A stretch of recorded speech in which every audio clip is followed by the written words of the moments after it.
Imagine holding a key that unlocks not just a door, but an entire civilization's deepest secrets. What if that key wasn't made of metal, but of ritual, practice, and unwavering devotion? In the heart of ancient Egypt, a powerful group held such a key, the Egyptian priests. More than just religious figures, they were the keepers of knowledge, the architects of society, and the intermediaries between the mortal realm and the divine. Today, we embark on a journey to uncover 25 sacred practices that defined their lives, shaped their world, and echoed through the corridors of time.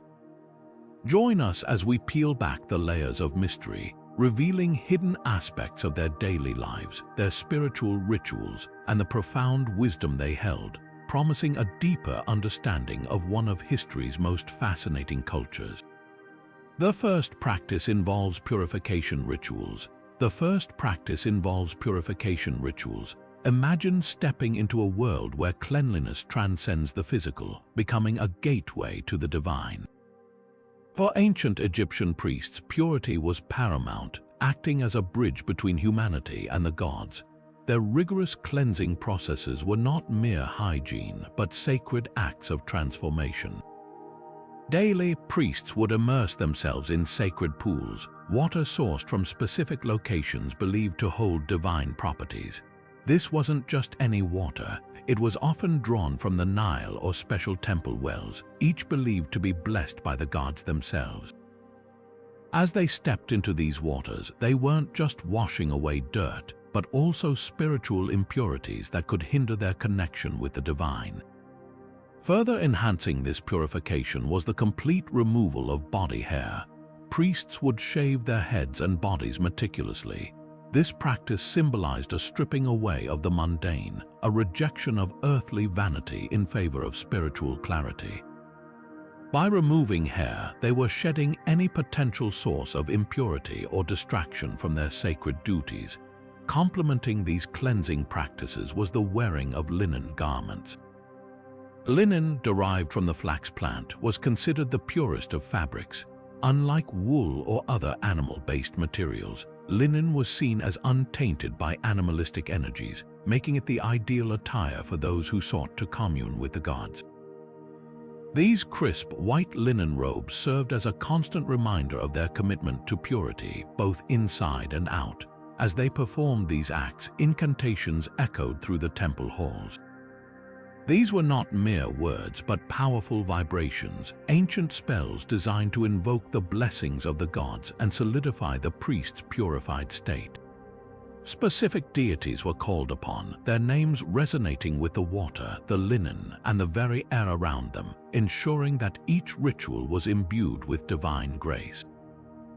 These purification rituals were crucial because the priests were intermediaries between the gods and the people. Their purity allowed them to approach the deities without causing offense, ensuring that prayers were heard, offerings were accepted, and the delicate balance between the mortal and divine realms was maintained. Now, with bodies cleansed, minds focused, and spirits attuned, the priests prepared to undertake their next sacred duty, the presentation of offerings to the gods. The second practice involves temple offerings. With their purified bodies and focused minds, the ancient Egyptian priests turned their attention to one of the most vital aspects of their sacred duties, the presentation of elaborate offerings to the gods. These offerings were far more than simple gifts. They were the lifeblood of the relationship between the mortal and divine realms.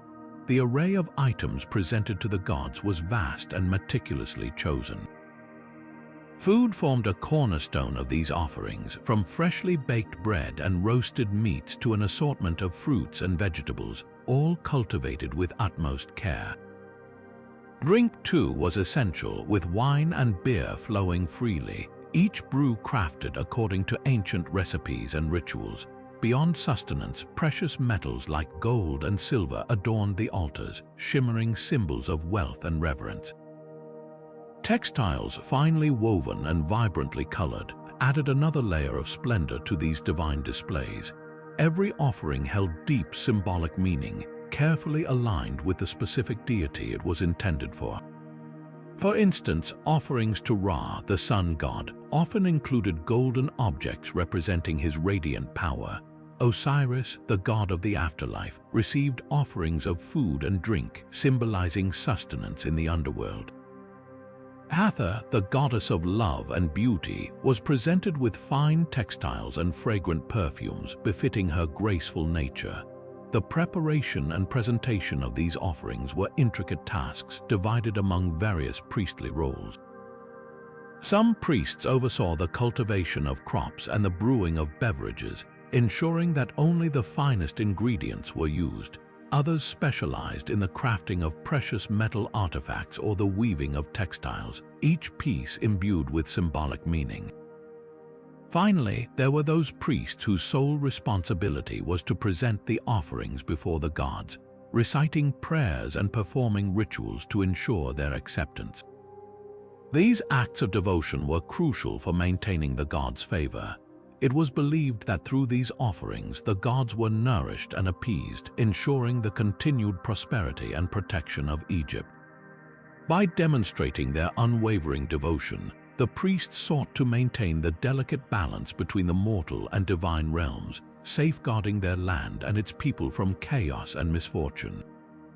Having appeased the gods with lavish offerings, the priests would transition into the next sacred practice, which would be creating harmonious sounds through music. The third practice ancient Egyptian priests engaged in was sacred music and chanting. As the smoke from the offerings ascended, filling the temples with fragrant aromas, another vital element of worship took center stage: music. Within the temple walls, music was not merely a form of entertainment, but a sacred language used to communicate with the gods, elevate the spirit, and maintain cosmic harmony. A variety of instruments filled the air with enchanting melodies. Harps, with their elegant curves and resonant strings, produced soothing sounds that evoked a sense of tranquility. Flutes, crafted from reeds or wood, added a breathy, ethereal quality to the ensemble. Perhaps most iconic was the sistrum, a percussion instrument resembling a rattle, its jingling sounds believed to possess magical properties capable of warding off evil spirits and attracting divine attention. Accompanying the instrumental music were the chants and hymns sung by the priests. These sacred songs, often in the ancient Egyptian language, were more than just words. They were powerful incantations designed to invoke the presence and blessings of the gods. The rhythmic recitation of these hymns, combined with specific tones and vibrations, created a palpable sense of spiritual energy within the temple. The purpose of this sacred music was multifaceted. Firstly, it served to honor and praise the gods, acknowledging their power and benevolence.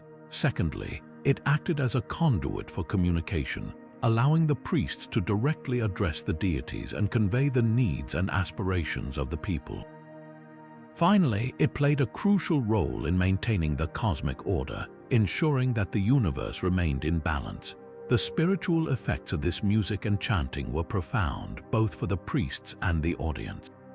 For the priests, it induced a state of heightened awareness and connection to the divine realm, allowing them to transcend the limitations of the physical world.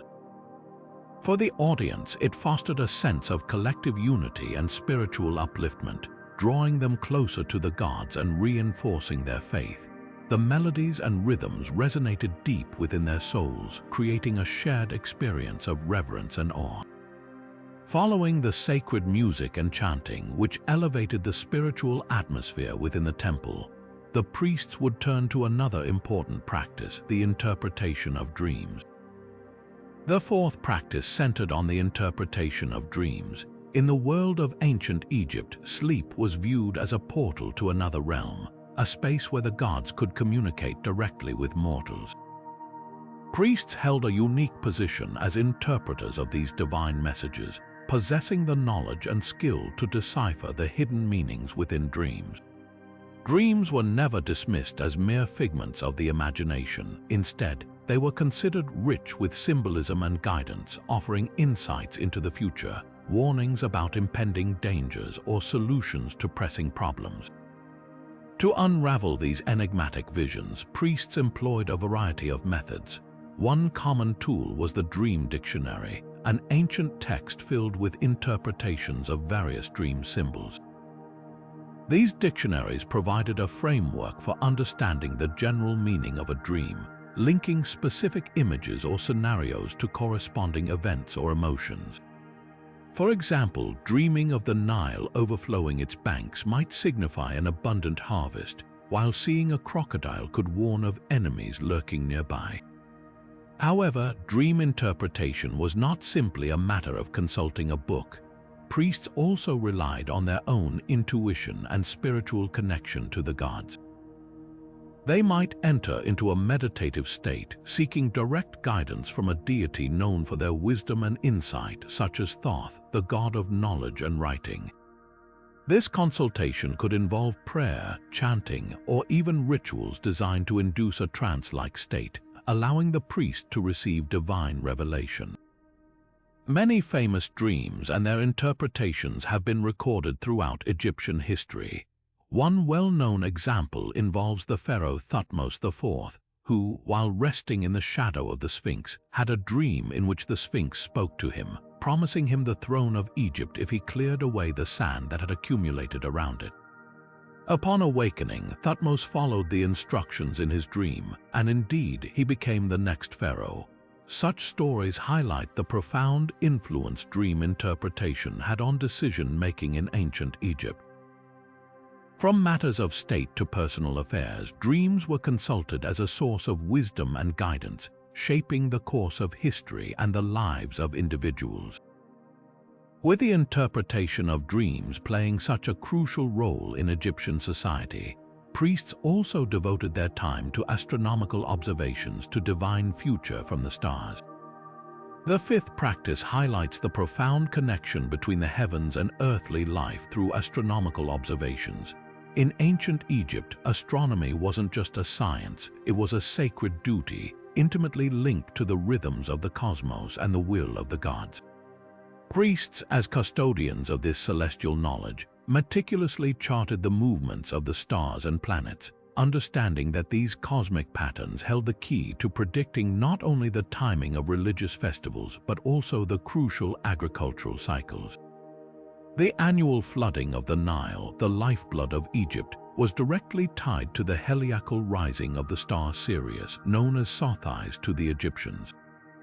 This event, occurring just before the inundation, was a signal to prepare for the coming abundance, guiding planting and harvesting schedules. Without this astronomical understanding, the stability and prosperity of Egyptian society would have been in jeopardy. To make these vital observations, priests employed a variety of tools and techniques. One of the most basic yet essential was the merkit, an ancient Egyptian astronomical instrument. It consisted of a bar with a plumb line used to align with stars and create a vertical line. By observing stars through the merkit, priests could accurately determine their position and track their movement across the sky.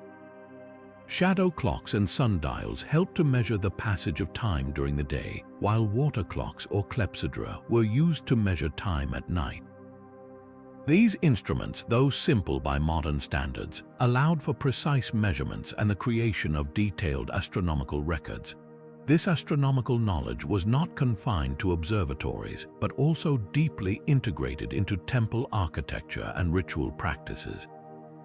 Temples were often aligned with specific stars or constellations, symbolizing a connection between the earthly and celestial realms. For example, the Temple of Karnak was oriented towards the rising of the midwinter sun, marking a significant point in the solar cycle. The positioning of these structures was not accidental, but carefully planned to harness the power of the cosmos and ensure harmony between the human and divine worlds. Moreover, astronomical observations enabled priests to predict eclipses, solstices, and other celestial events, further solidifying their authority as intermediaries between the gods and the people. With the ability to foresee these occurrences, they could perform rituals and make offerings to appease the deities, maintaining cosmic balance and preventing potential disasters. As priests carefully watched the skies, they also were in charge of preparing food for the gods. Turning our attention now to the preparation of sacred food, we uncover another crucial practice of the Egyptian priests. This wasn't merely about cooking, it was a deeply spiritual act transforming ordinary ingredients into offerings worthy of the gods. The process began with cultivating the ingredients themselves, often within temple gardens. Priests oversaw the planting, tending, and harvesting of crops like emmer wheat, barley, fruits, and vegetables, ensuring that everything was grown with the utmost care and purity.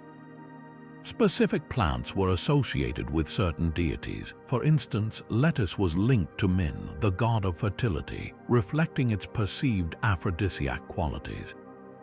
Cooking the food was equally ritualized. Only designated priests who had undergone rigorous purification were allowed to participate.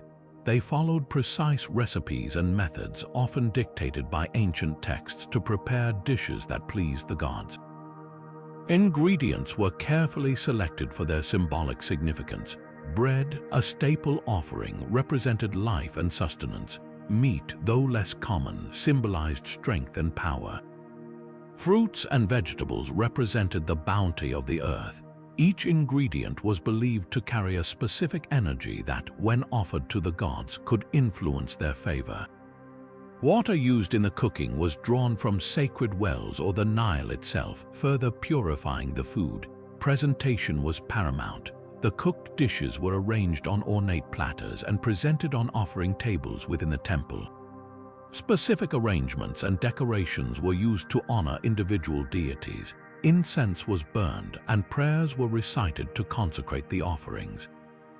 The priests believed that the gods consumed the essence of the food, leaving the physical remains for the priests themselves to partake in a symbolic communion. This act reinforced the bond between the divine and the human, ensuring continued blessings and cosmic harmony. From this, we move to considering how priests treated the sacred animals of the temples. The seventh practice involves the care of temple animals. The ancient Egyptians held certain animals in incredibly high regard, viewing them as sacred representations or even embodiments of specific deities. Cats, for instance, were closely associated with Bastet, the goddess of home, fertility, and protection. Ibises were linked to Thoth, the god of wisdom and writing, while crocodiles embodied Sobek, the god of strength and the Nile's power. This reverence meant that these animals, and others like them, received exceptional care within the temple complexes. Daily life for these sacred creatures was one of pampering and provision. Priests were responsible for ensuring their well-being, providing them with the finest foods, often superior to what many humans consumed. Cats might enjoy delicacies like milk, fish, and specially prepared meats. Ibises were fed a diet of insects, grains, and small reptiles. Crocodiles received large portions of meat and fish. Grooming was also a daily ritual. Cats were bathed and brushed, while ibises had their feathers meticulously cleaned. Crocodiles benefited from having their skin oiled and their enclosures kept pristine. Medical attention was always available, as priests skilled in animal care tended to any injuries or illnesses. They used a combination of herbal remedies, spells, and practical techniques to ensure the animal's health, consulting ancient texts for guidance. Upon the death of a sacred animal, elaborate rituals were performed to honor its life and facilitate its journey to the afterlife. Commonly, the animals were mummified. Skilled embalmers carefully preserved their bodies using techniques similar to those used for humans. The mummified remains were then adorned with linen wrappings, amulets, and other funerary artifacts. Special coffins or sarcophagi were crafted to house the mummies, often decorated with images and inscriptions related to the animal's associated deity. Finally, the mummified animals were laid to rest in sacred cemeteries, specifically designated for their kind.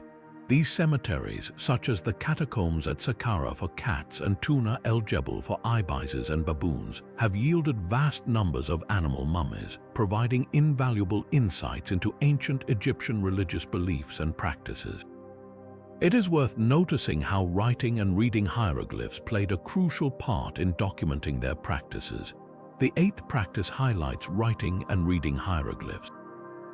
In ancient Egypt, priests were not only spiritual leaders but also the primary scribes, entrusted with the critical role of writing and preserving sacred texts. This responsibility placed them at the heart of maintaining and transmitting religious, historical, and scientific knowledge across generations. The hieroglyphic script, with its intricate combination of ideograms, phonograms, and determinatives, was far more than a simple writing system. It embodied the very essence of Egyptian thought and cosmology. Understanding hieroglyphs required years of dedicated study and a deep immersion in Egyptian culture and religion. Priests underwent rigorous training to master the script, learning to recognize and interpret the thousands of symbols that comprised the hieroglyphic repertoire. They needed to grasp not only the literal meanings of the symbols but also their symbolic and phonetic values, as well as the grammatical rules governing their arrangement. This knowledge was jealously guarded and passed down through generations of priests, ensuring the accuracy and sanctity of the written word. Papyrus was the principal material used for recording religious information, offering a relatively smooth and portable surface for writing. Scribes carefully prepared papyrus sheets from the pith of the papyrus plant, layering strips together and pounding them into a cohesive writing surface. They used reed pens and ink made from natural pigments to inscribe the hieroglyphs, paying meticulous attention to detail and accuracy. Other materials such as wooden tablets, stone stelae, and even the walls of temples and tombs also served as surfaces for hieroglyphic inscriptions, each with its own purpose and significance. The significance of writing in maintaining cultural and religious traditions cannot be overstated. Hieroglyphs were not merely a means of communication, they were a sacred art form imbued with magical power and divine authority. By recording religious texts, hymns, spells, and historical records, priests ensured the continuity of Egyptian beliefs and practices. These texts provided guidance for religious rituals, moral conduct, and the understanding of the cosmos, shaping the lives of individuals and the destiny of the nation. As we move on, we'll delve into the practice of performing funerary rites, another critical role of the ancient Egyptian priests. Next, the ninth practice centered on performing funerary rites. Ancient Egyptian priests played a pivotal role in guiding the deceased through the perilous journey to the afterlife, ensuring their successful transition to eternal life. These elaborate rituals, steeped in symbolism and tradition, were designed to preserve the body, purify the soul, and provide the deceased with everything they needed to navigate the underworld. Mummification, perhaps the most iconic of these rites, was a complex and lengthy process aimed at preserving the physical body for eternity. Skilled embalmers, often priests themselves, meticulously removed the internal organs, desiccated the body with natron salts, and wrapped it in layers of linen bandages, each step accompanied by specific rituals and incantations. Another critical element of the funerary rites was the weighing of the heart ceremony, a pivotal event in the deceased's journey through the underworld. In the Hall of Truth, the heart of the deceased was weighed against the feather of Maat, the goddess of truth and justice. If the heart was lighter than the feather, the deceased was deemed worthy and allowed to proceed to the afterlife. However, if the heart was heavier, weighed down by sin and wrongdoing, it was devoured by the monstrous Ammit, the devourer of souls, resulting in eternal oblivion. Priests played a crucial role in this ceremony, reciting spells and prayers to assist the deceased in passing the test and ensuring their acceptance into the afterlife. The provision of grave goods was another essential aspect of the funerary rites, reflecting the Egyptian belief that the afterlife was a continuation of earthly existence. Tombs were filled with a wide array of items intended to provide comfort and sustenance to the deceased in the afterlife, including food, drink, clothing, furniture, weapons, and jewelry. These grave goods were carefully selected and arranged to meet the anticipated needs of the deceased, ensuring their well-being and happiness in the afterlife. In addition to material possessions, tombs also contained funerary texts such as the Book of the Dead, which provided guidance and spells to help the deceased navigate the challenges of the underworld. Different priests had specific roles in these rites, from embalmers who prepared the body to reciters of spells who invoked the gods and guided the deceased through the various stages of the afterlife journey. These roles were often hereditary, passed down through generations of priestly families, ensuring the continuity and expertise required for these sacred tasks. As we continue our exploration, we will uncover the divination practices used by these priests to predict the future and seek divine guidance. Transitioning from the solemn duties of funerary rites, the 10th practice explores the ancient Egyptian priests' profound engagement with divination practices.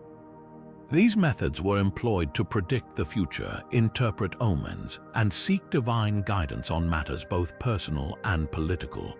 Egyptian priests were believed to possess the ability to pierce the veil of time, offering insights into the unfolding destinies of individuals and the nation as a whole. Interpreting omens was a common method of divination, where priests scrutinized natural phenomena, animal behavior, and even human interactions for signs of divine favor or displeasure.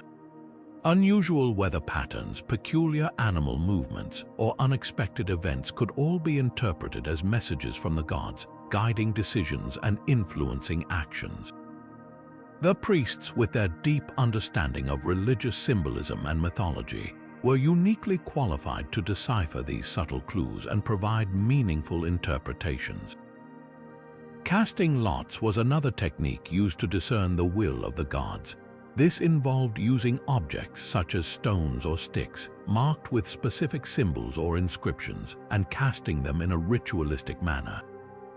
The resulting patterns were then interpreted by the priests, providing answers to specific questions or guidance on important decisions. The act of casting lots was seen as a direct communication with the divine, allowing individuals to tap into the wisdom and knowledge of the gods. Consulting oracles was a more direct form of divination, where priests would seek guidance from deities through intermediaries or sacred sites. Oracles were often located in temples or other sacred places, where priests would perform rituals and prayers to invoke the presence of the gods. The deity's response might come in the form of a dream, a vision, or a spoken message, which would then be interpreted by the priests. Specific deities were often invoked for guidance depending on the nature of the question or the area of concern. For matters of love and relationships, the goddess Hathor might be consulted, while for matters of war and protection, the god Ra or Horus might be invoked. The tools and techniques used in divination varied depending on the specific method employed. Priests might use specialized instruments such as amulets, wands, or incense burners to enhance their connection with the divine realm. They would also recite specific incantations and prayers, invoking the names of the gods and seeking their blessings. The influence of divination on political and personal decisions in ancient Egypt cannot be overstated. Pharaohs and rulers often consulted priests before embarking on military campaigns, initiating building projects, or making important policy decisions. Divination was seen as a vital tool for ensuring the success and prosperity of the nation, guiding leaders in making choices that were aligned with the will of the gods. On a more personal level, individuals would seek the guidance of priests on matters of love, marriage, health, and career. Divination offered comfort, reassurance, and a sense of control in a world filled with uncertainty. As we continue our exploration of ancient Egyptian priestly practices, we'll explore the making of amulets and charms, which were believed to provide protection and good fortune. The 11th practice turns our attention to the meticulous creation of amulets and charms, objects deeply embedded in the daily lives of ancient Egyptians, designed to offer protection against malevolent forces and attract the blessings of good fortune. These were not mere ornaments but powerful tools crafted with intention and imbued with sacred energy. The selection of materials for amulets and charms was far from arbitrary, each possessing unique properties and symbolic significance. Precious stones such as lapis lazuli, carnelian, and turquoise were highly valued for their colors and perceived magical powers. Metals like gold and silver, associated with the sun and moon respectively, were also frequently used, believed to channel divine energy. Faience, a glazed ceramic material, was particularly popular due to its vibrant colors and affordability, making it accessible to a wider range of people. The specific symbols and inscriptions adorning amulets and charms were carefully chosen to amplify their protective and beneficial qualities. Hieroglyphs, sacred symbols, and depictions of deities were common motifs, each carrying specific meanings and invoking the power of the gods. The Eye of Horus, for example, was a potent symbol of protection and healing, while the ankh represented life and immortality.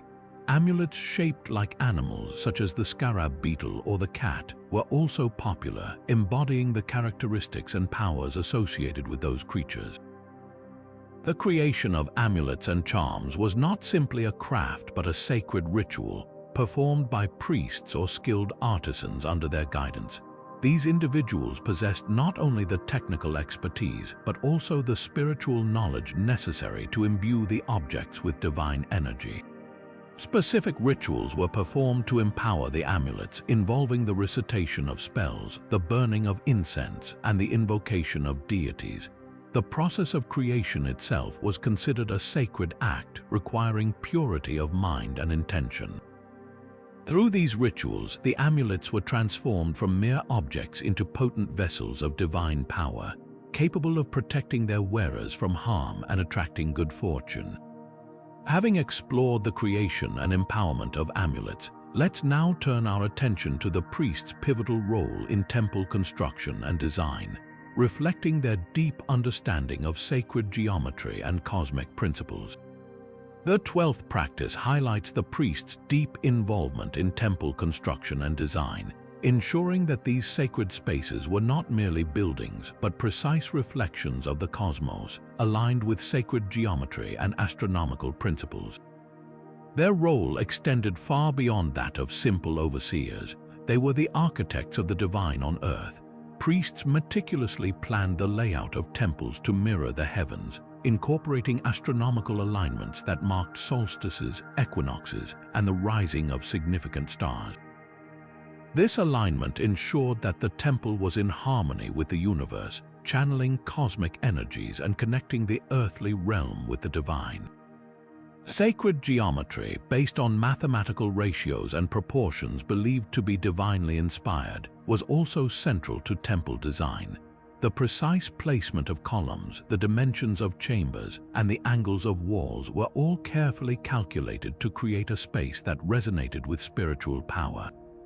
Each architectural element within the temple also held symbolic meaning, reflecting aspects of Egyptian cosmology and religious beliefs. Pylons, the massive gateways that formed the entrance to the temple, represented the horizon, the boundary between the earthly and divine realms. Columns, often adorned with carvings of plants and deities, symbolized the pillars that held up the sky, connecting the earth to the heavens. Obelisks, tall, pointed monuments dedicated to the sun god Ra, represented rays of sunlight reaching down to earth, symbolizing the power and presence of the divine. The priest's knowledge of astronomy, mathematics, and symbolism was essential to creating temples that were both functional and spiritually potent.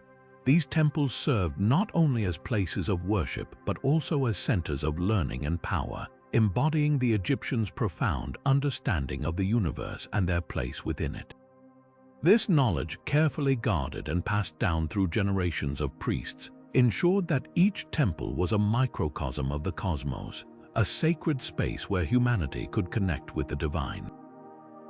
Considering the importance of these structures, we'll now examine the priest's crucial role as educators, training future generations in religious knowledge and scribble skills. Transitioning from the grandeur of temple design, the 13th practice highlights the priest's significant role as educators, shaping the minds of future generations. They were not only religious leaders but also the custodians of knowledge, responsible for imparting religious teachings, scribal skills, and scientific disciplines. Temple schools served as the primary centers of learning in ancient Egypt, offering a comprehensive education that prepared young initiates for various roles in society. The curriculum in these temple schools was diverse, encompassing religious doctrines, ethical principles, and the practical skills necessary for temple administration. Students learned to read and write hieroglyphs, the sacred script used to record religious texts, historical events, and scientific observations. Instruction also included mathematics, astronomy, and medicine, reflecting the Egyptians' advanced understanding of these fields. Priests used a variety of methods to impart their knowledge, including lectures, recitations, and hands-on training. Students copied texts onto papyrus, memorized hymns and prayers, and participated in religious rituals to deepen their understanding of the material. Preserving and transmitting cultural heritage was a core objective of priestly education. By training future generations in the traditions, beliefs, and practices of ancient Egypt, the priests ensured the continuity of their civilization. They instilled in their students a sense of duty to uphold the values of their ancestors and to maintain the sacred order of the world. The education provided by the priests was not limited to those destined for religious service. Many scribes, officials, and administrators received their training in temple schools, equipping them with the skills and knowledge needed to govern effectively. The priests' commitment to education played a vital role in shaping ancient Egyptian society, fostering intellectual growth and preserving cultural identity. Let's explore how the priests honored the pharaoh, the supreme ruler of Egypt, in the next segment. The 14th practice details how the priests played a pivotal role in legitimizing the pharaoh's authority through elaborate coronation ceremonies. These events were not mere political formalities but sacred rituals designed to affirm the pharaoh's divine right to rule. Priests conducted these ceremonies, invoking the blessings of the gods and presenting the new pharaoh with symbols of power, such as the crook and flail, representing his role as shepherd and provider. Specific rituals were performed to honor the pharaoh and reinforce his divine connection. These included the Sed festival, a jubilee celebrated after the pharaoh had ruled for 30 years and then every few years after. During the Sed festival, the pharaoh demonstrated his continued strength and fitness to rule through symbolic acts of running and dancing, ensuring his ongoing divine favor. Priests also conducted daily rituals in the pharaoh's name, offering prayers and sacrifices to the gods on his behalf, maintaining the cosmic balance and ensuring prosperity for Egypt. The symbolic objects and regalia associated with the pharaoh's power were integral to these rituals. The pharaoh wore the Pshent, a double crown symbolizing his rule over both Upper and Lower Egypt, further legitimizing his reign. He also carried the scepter, representing his authority and the power to command. The priests carefully managed and presented these symbols, reinforcing the pharaoh's divine status and his role as the intermediary between the gods and the people. Moving on, the next sacred practice explores the seasonal festivals that punctuated the Egyptian calendar. The 15th practice reveals the vibrant tapestry of seasonal festivals that marked the passage of time in ancient Egypt. These festivals, such as the Opet festival, the Sed festival, and the New Year festival known as the Wepet Renpet, were not simply holidays but profound religious experiences that connected the community with the divine. Rituals performed during these festivals were elaborate, each with its own unique significance. Processions were a common sight, with priests carrying statues of gods on sacred barks, parading them through the streets or along the Nile River, allowing the public to participate in honoring the deities. Sacrifices, though sometimes involving animals, were primarily offerings of food, drink, and precious objects, symbolizing gratitude and devotion to the gods. Theatrical performances reenacting myths and legends brought the stories of the gods to life, educating and entertaining the masses while reinforcing their religious beliefs. The significance of these festivals extended beyond mere entertainment. They were crucial in renewing the connection between the gods and the people. The Opet festival, for example, celebrated the rejuvenation of the pharaoh's divine power and the fertility of the land, strengthening the bond between the ruling class and the divine realm. The New Year festival marked a time of rebirth and renewal, a chance to cleanse the land of the old year's misfortunes and usher in a period of prosperity and abundance, reinforcing the cyclical nature of life and the importance of maintaining harmony with the cosmos. As the Egyptians regularly celebrated and honored their deities through seasonal festivals, they also held strong reverence, as demonstrated in the next practice, for their role in healing and medicine. The 16th practice unveils the Egyptian priests' significant role as healers, blending medical expertise, mystical practices, and prayer to combat ailments. They were not merely doctors, but holistic practitioners who addressed illnesses through a combination of physical treatments and spiritual interventions. Remedies employed by these priests were diverse, often involving herbal medicine derived from plants cultivated in temple gardens. Knowledge of these plants and their healing properties was meticulously documented in medical texts passed down through generations of priestly healers.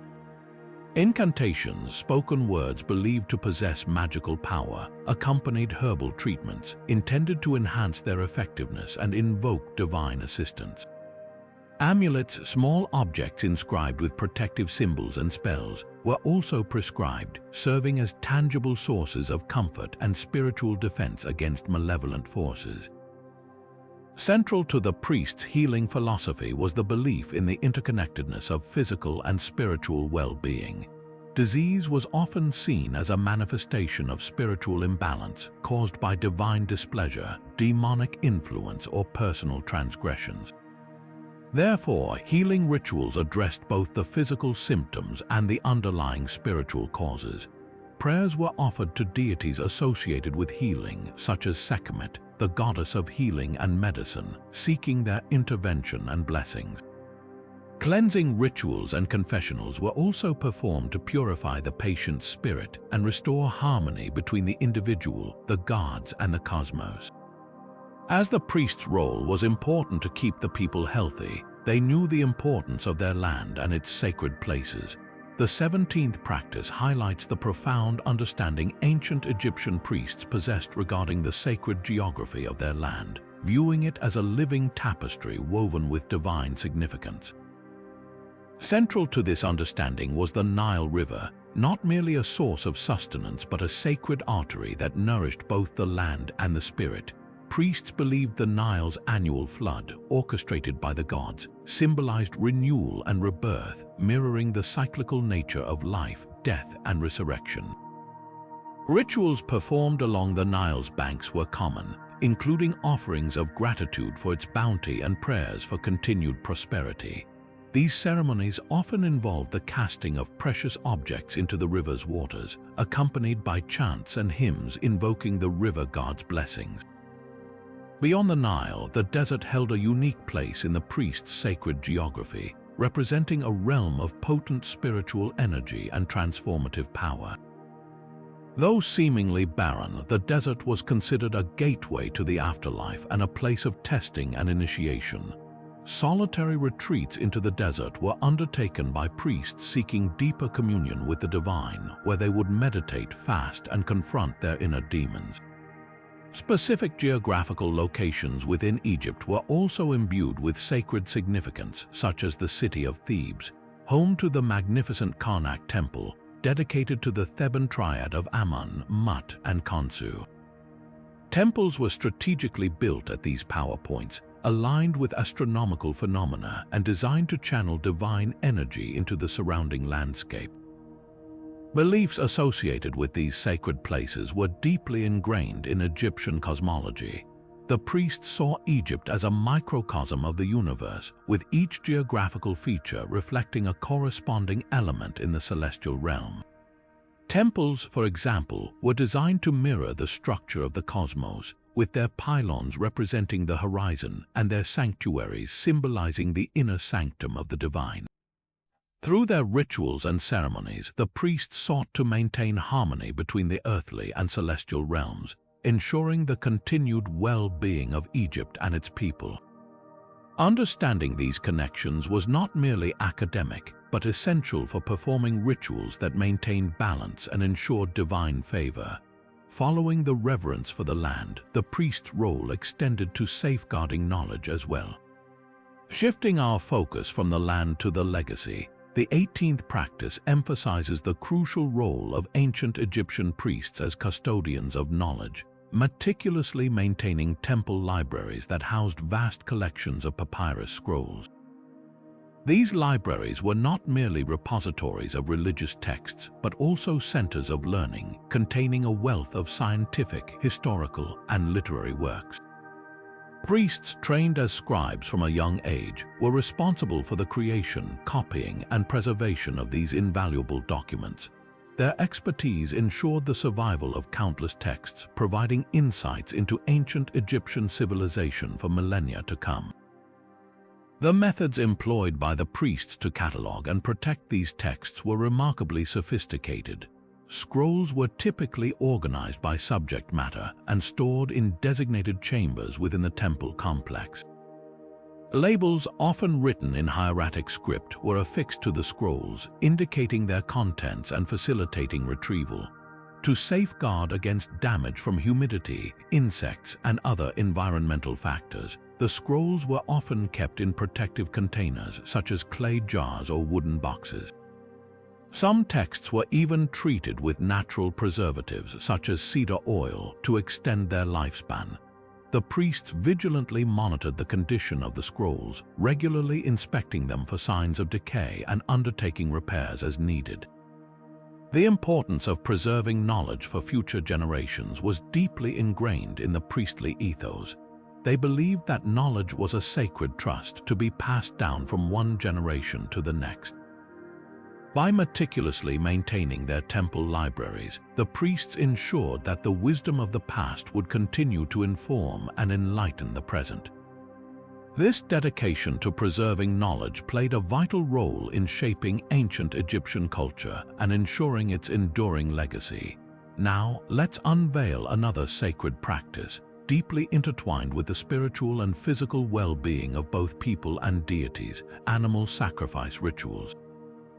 The 19th practice brings us to a complex and often misunderstood aspect of ancient Egyptian religious life: animal sacrifice rituals. These acts were deeply embedded in temple practices and served as a vital link between the human and divine realms. A variety of animals were offered, each chosen for its symbolic association with specific deities. Bulls, representing strength and fertility, were often sacrificed to gods like Apis and Osiris.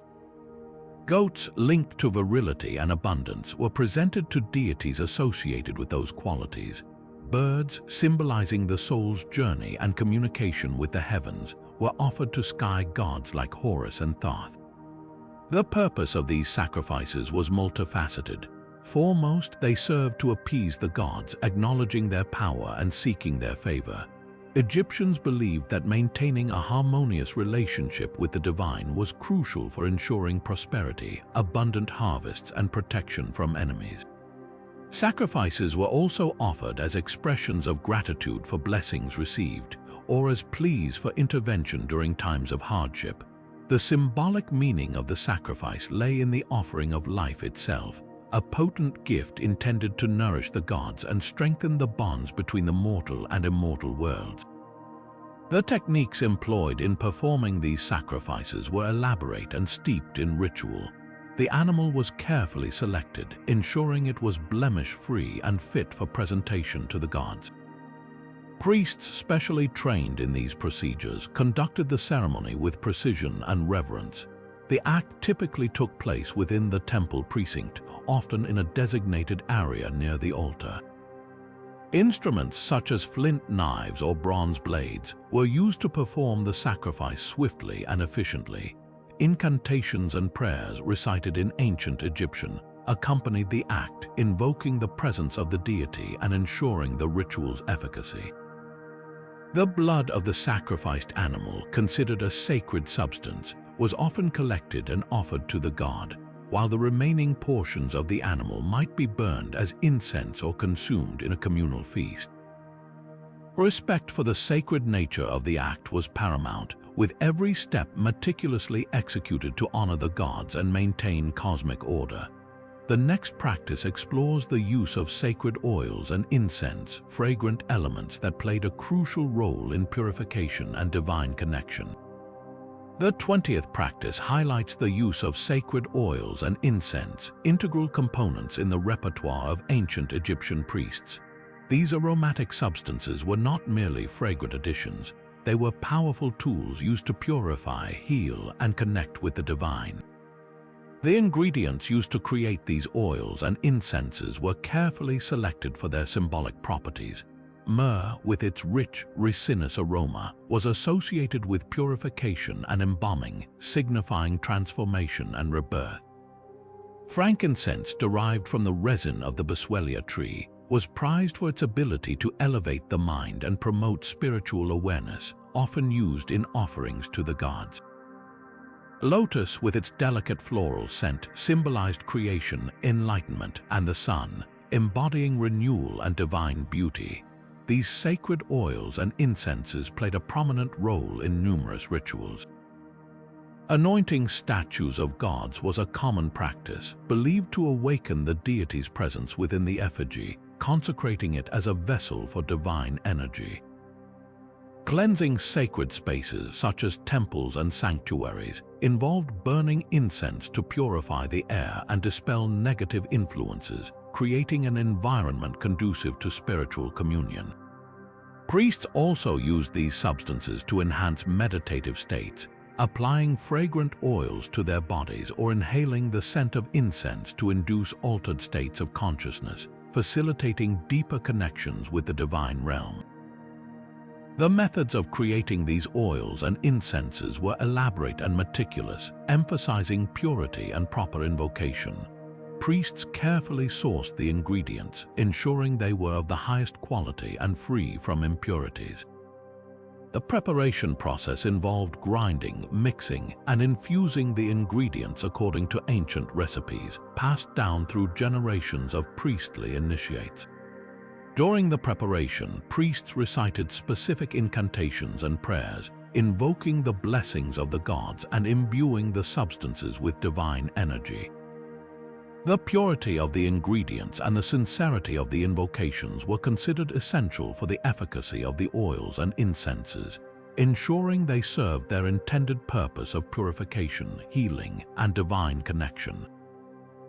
Transitioning from the sensory experiences of oils and incense, the next sacred practice involves the rhythmic and expressive movements of temple dances, a vital form of worship and storytelling. The 21st practice shifts our focus to the artful expressions of temple dances, an intrinsic form of worship within ancient Egyptian temples. Performed by both priests and priestesses, these dances were far more than mere entertainment. They were sacred rituals deeply intertwined with specific deities and festivals. Each dance held a specific ritualistic significance designed to honor the gods, reenact mythological events, and maintain cosmic harmony. The costumes worn by the dancers were elaborate and symbolic, carefully chosen to reflect the deity being honored or the story being told. Elaborate headdresses adorned with feathers, beads, and precious stones amplified the dancers' presence and connected them to the divine realm. Sistrums, ancient percussion instruments resembling rattles, were frequently used to create rhythmic sounds that accompanied the movements, believed to have the power to invoke the gods and ward off negative energies.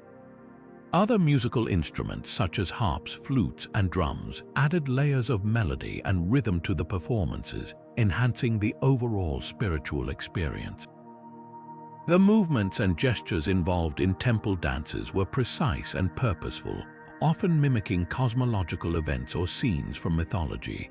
Dancers might emulate the journey of the sun god Ra across the sky, the creation of the world by the god Autumn, or the story of Osiris's resurrection. These dances served as visual narratives, conveying complex religious concepts and reinforcing the beliefs of the ancient Egyptians.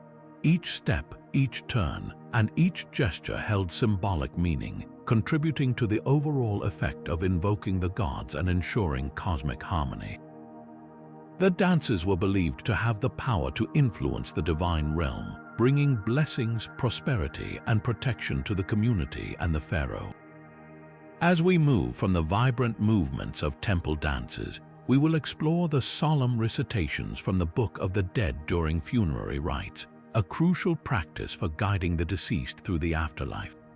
The 22nd practice highlights the pivotal role of the recitation of the Book of the Dead during ancient Egyptian funerary rites.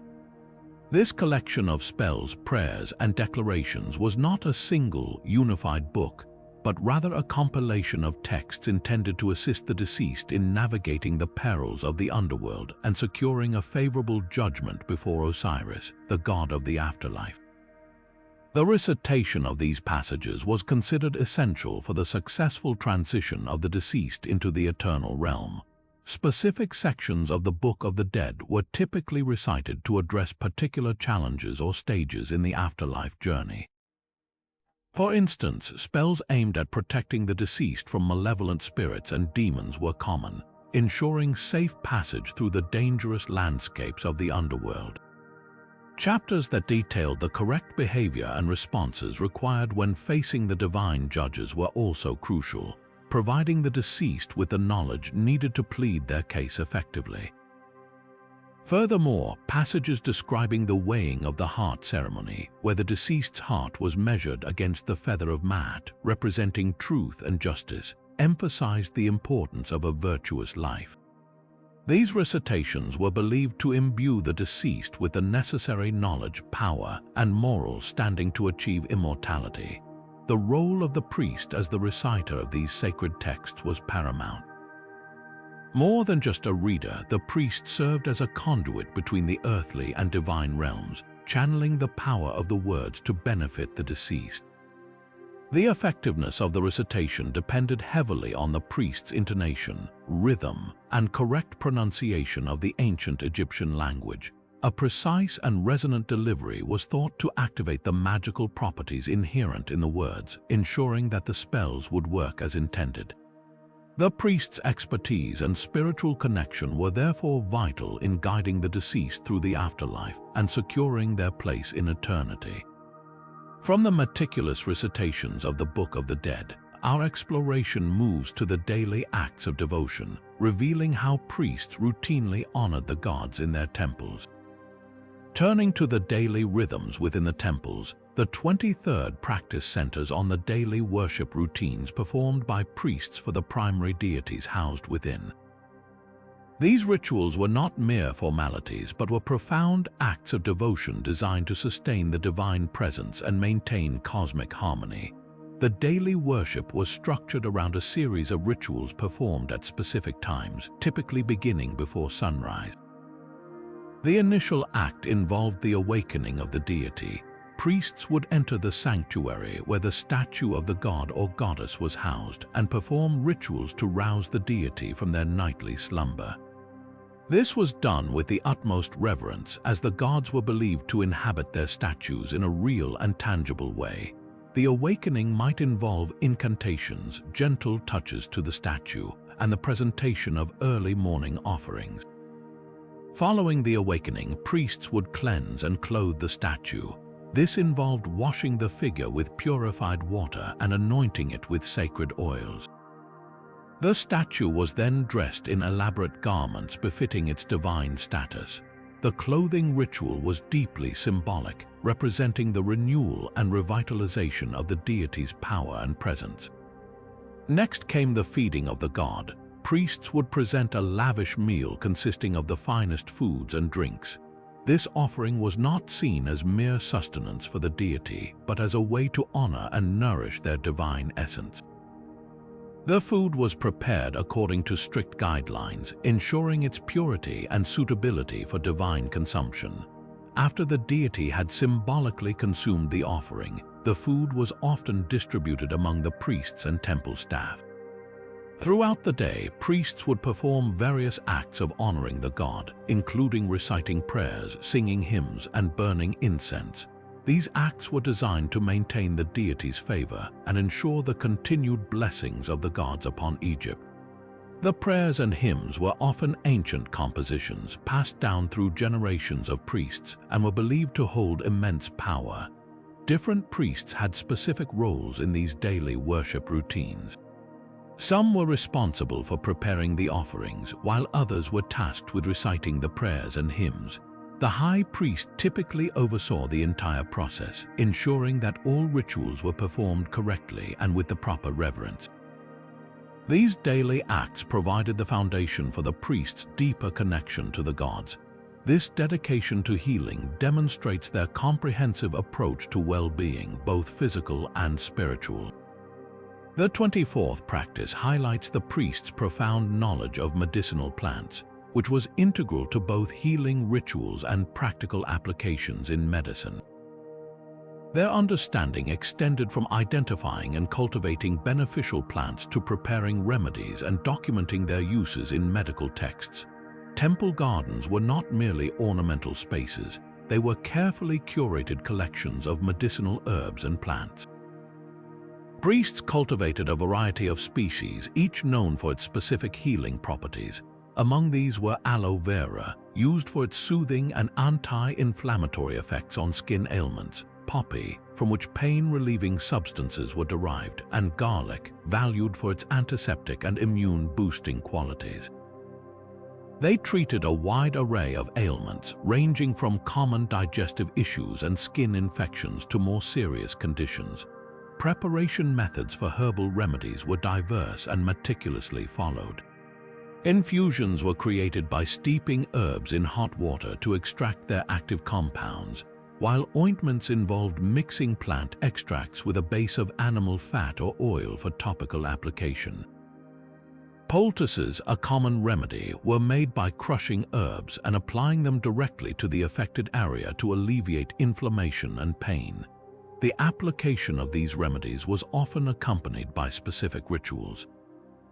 Priests would recite incantations and prayers to invoke the blessings of the gods, enhancing the healing power of the plants.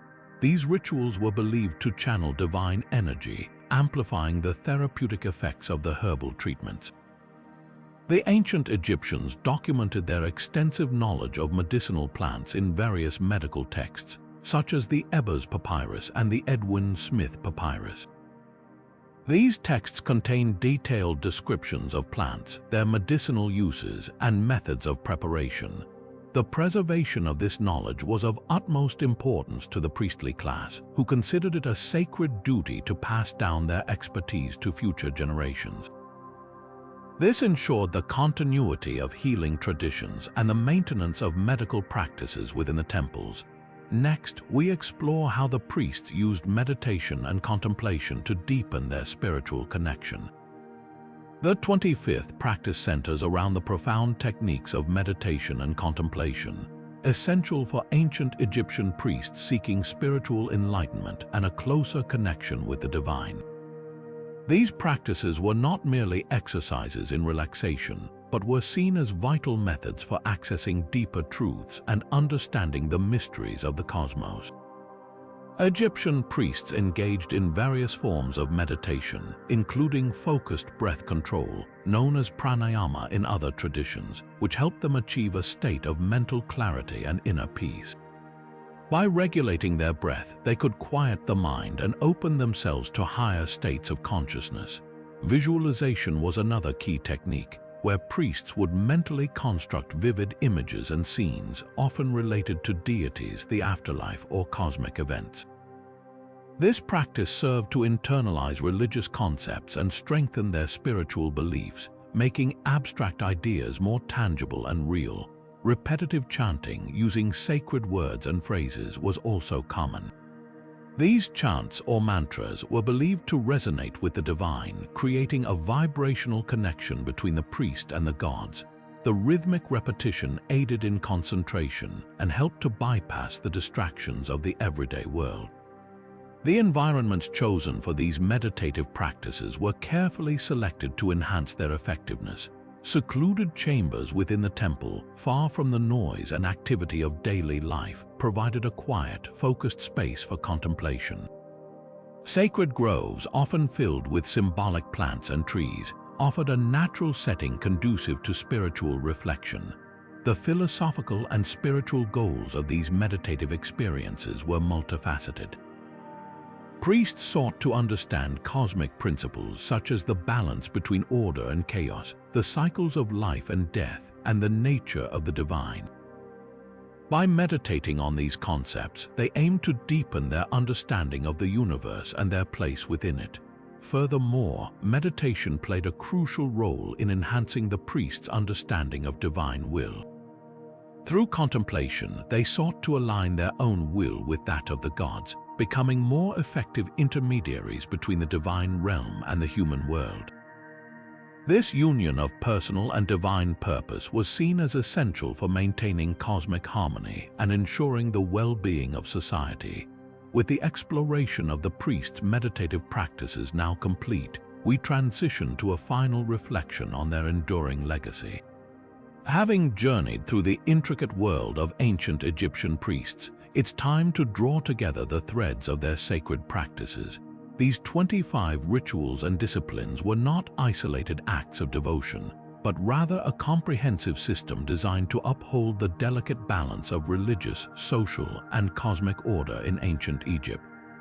From the rigorous purification rituals that cleansed both body and spirit, to the astronomical observations that aligned earthly events with celestial movements, each practice played a vital role in maintaining harmony and prosperity. The Egyptian priests stood as key figures in society, entrusted with the preservation of sacred knowledge and the performance of rituals that connected the human and divine realms. As scribes, healers, astronomers, and spiritual guides, they embodied a unique blend of intellectual and mystical expertise. Their dedication to these sacred practices ensured the continuity of Egyptian culture and the favor of the gods, shaping the destiny of the civilization for millennia. The enduring legacy of ancient Egyptian spirituality continues to fascinate modern audiences, offering insights into the human quest for meaning, connection, and transcendence. The meticulous attention to detail, the profound symbolism, and the unwavering belief in the power of ritual resonate even today, reminding us of the timeless human desire to understand our place in the universe. As we conclude this exploration, consider the depth and complexity of these ancient practices. What aspects of Egyptian spirituality do you find most compelling, and how might they inform your own understanding of the sacred? Share your thoughts and reflections in the comments below, and let's continue this journey of discovery together. If you found this video enriching, give it a like, subscribe to our channel for more explorations into ancient mysteries, and hit the notification bell to stay updated. Your support helps us bring these fascinating stories to life.